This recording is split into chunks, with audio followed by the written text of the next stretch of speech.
I remember when I was 14 years old, and I remember watching my first, corn scene.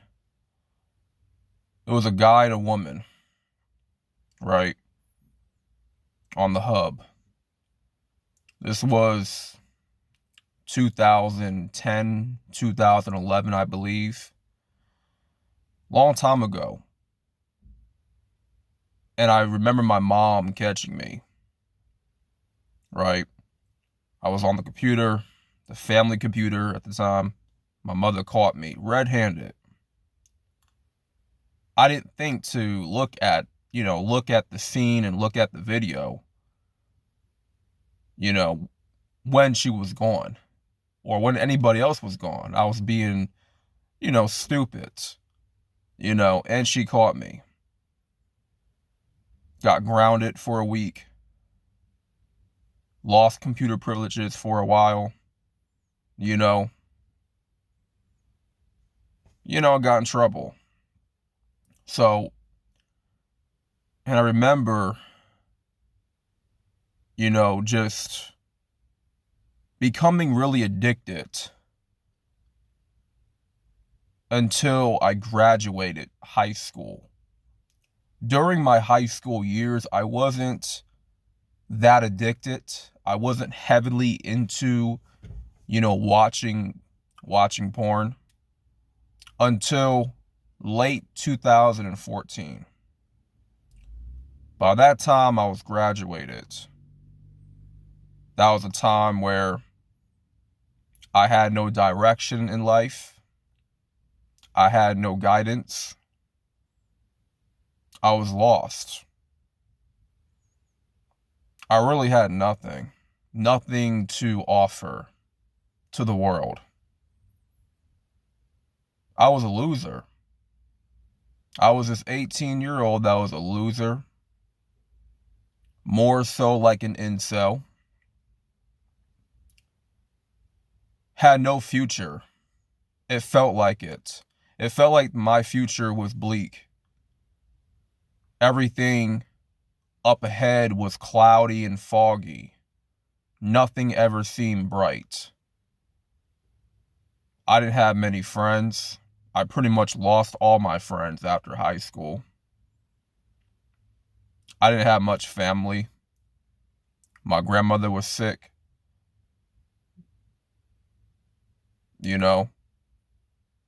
My mother was still working very hard, working her ass off to provide. And I wanted to do the same thing. I wanted to work. I wanted to, make my first paycheck.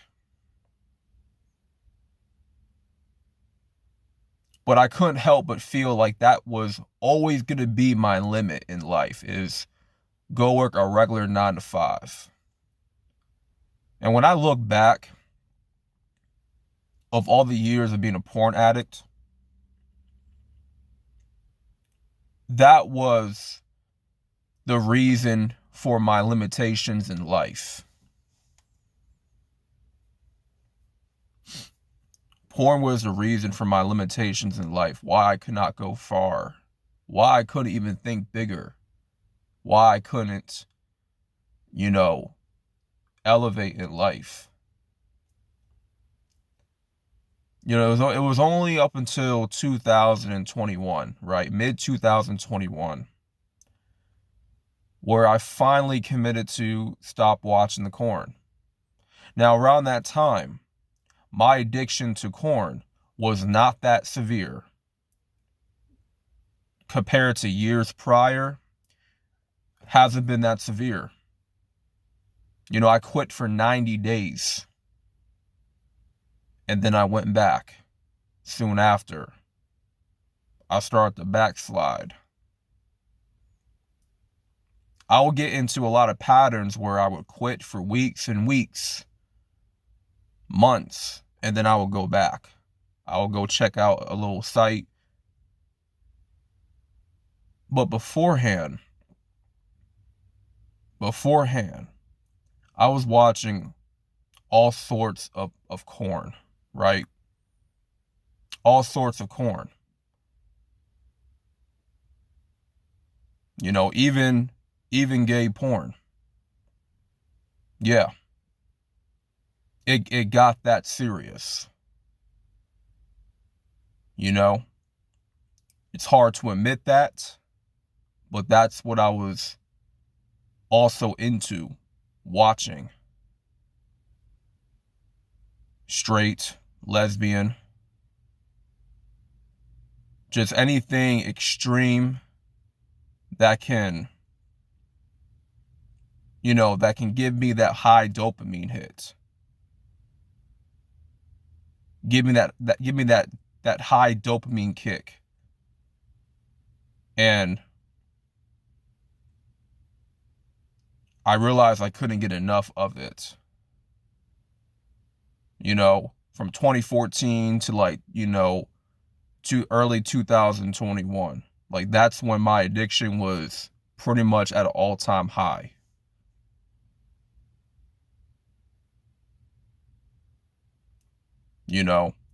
I will be honest though, I was not heavily into masturbation. I was not. Not saying I haven't masturbated, but I wasn't a heavy fapper 24/7. Right? There was a lot of times where I would watch porn and I would not masturbate. I would not jerk off. I just was not a heavy masturbator like that. I just wasn't. I didn't like the idea of touching myself. I really didn't. I didn't like the idea of touching myself. I liked the idea of being touched by a woman, but not touching myself. But the reason why I had trouble even talking to girls in high school was because of my addiction.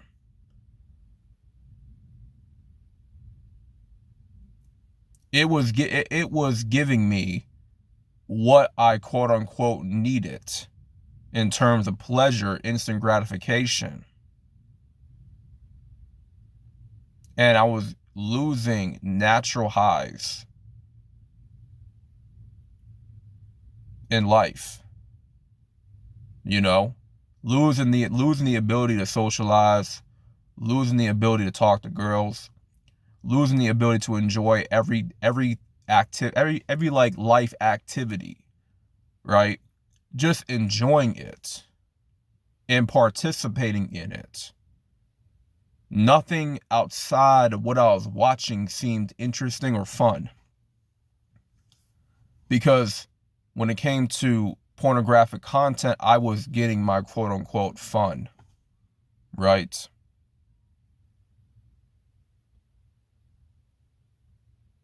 I was getting that quote unquote fun.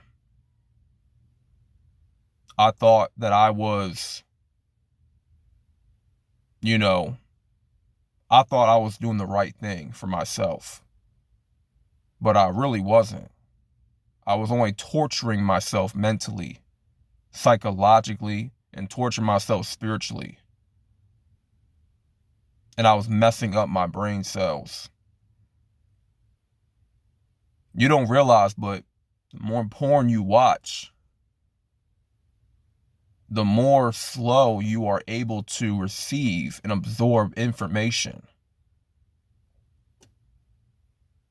Your brain takes more time to absorb information, to receive it, to even identify and analyze it. Your brain is not as swift, right? It causes a lot of clutter in your mind. And now you become susceptible to like the incubus spirit, to the succubus spirit. You start opening yourself up to these demonic portals, right? These bedroom demons. Because where else are you going to be watching porn? No, none other than your bed, right? Your bedroom, most likely. So all those demons started to pile up in my bedroom because of all the pornographic content I was consuming. And yes, I had times where I would masturbate, where I would ejaculate, right? But it wasn't all the time, though. But I was more addicted to pornography than anything. And it's something I still have a hard time getting rid of today. I'm not saying it's as severe as it was in 2015, 2016, 2017. No. But I still find myself, dipping back into it somewhat. But it's not as hardcore as it was in those years. I'm still working on fully recovering. I feel like I haven't fully recovered yet from it. I'm still to a certain degree healing myself from it.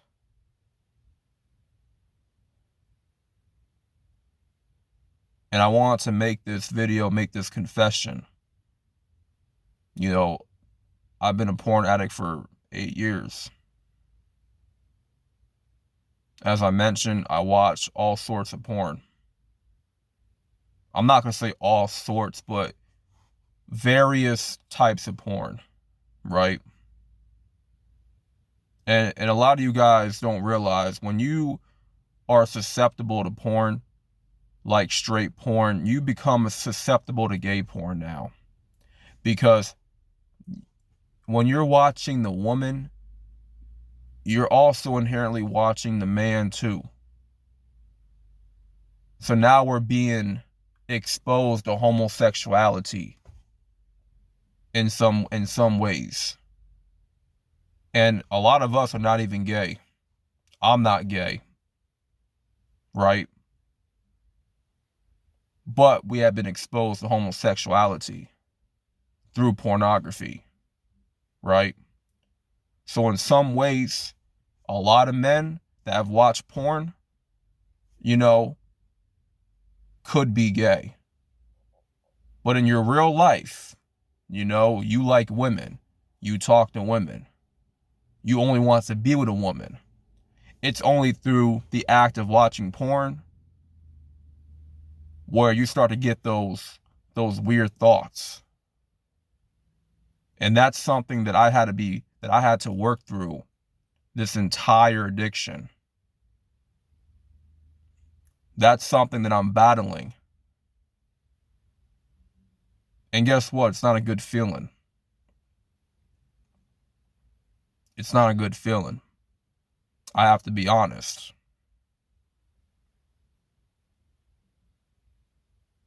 But just know I'm working on praying.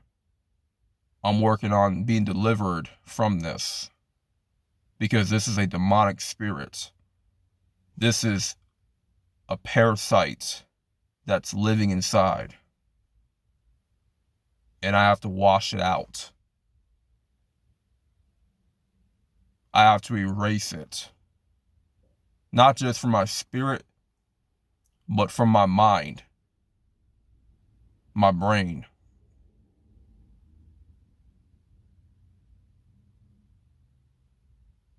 I don't want to be living a life where all I can, I don't want to live a life where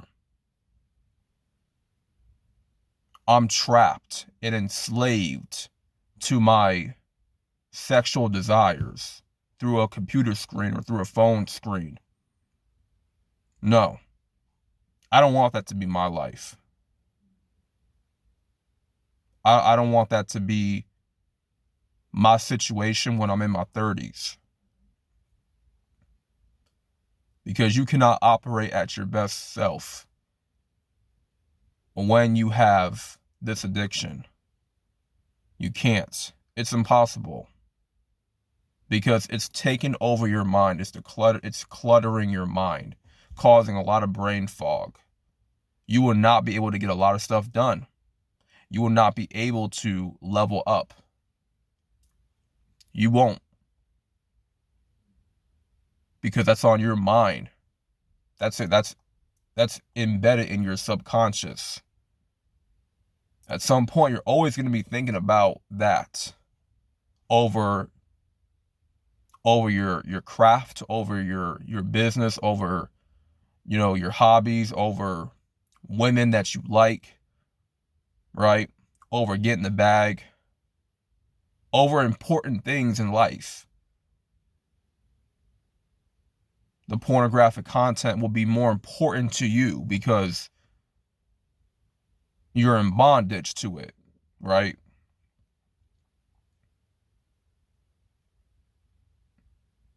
But just know that I'm working on being delivered.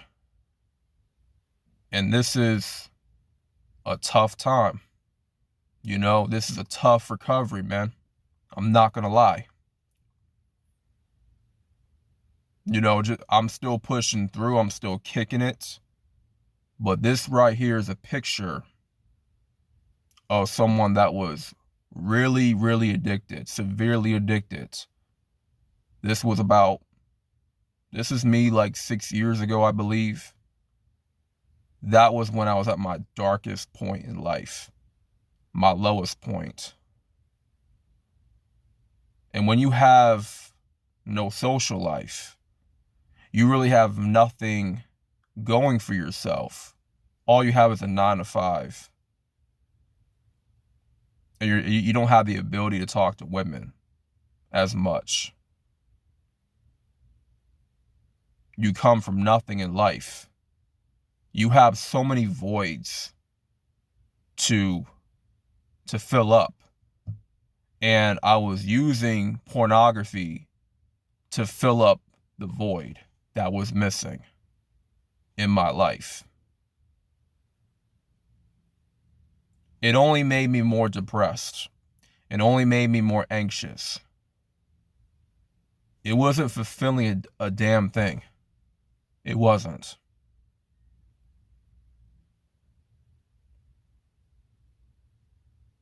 It only created more problems.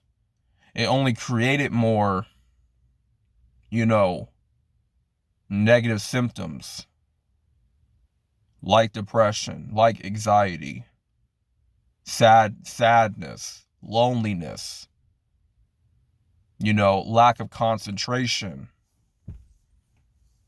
you know.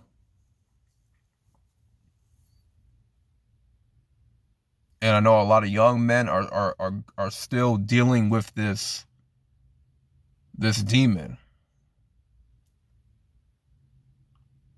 you know. And I sincerely hope that a lot of you guys also get right too. Because, you know, you're not alone on this journey. You're not. You're not alone on this journey. That's for sure.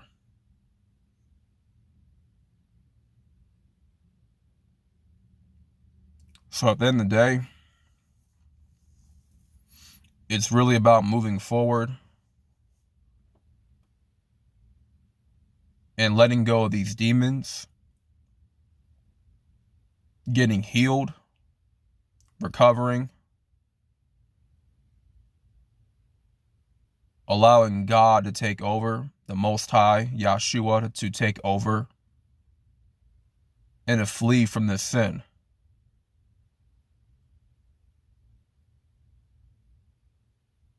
Because this cannot be our life as men.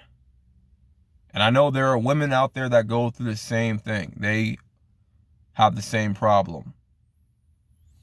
I believe that it affects guys more than it affects women.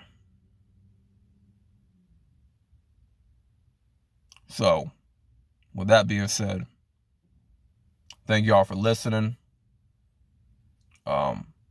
I meant to make this about 8 minutes, but obviously I went over.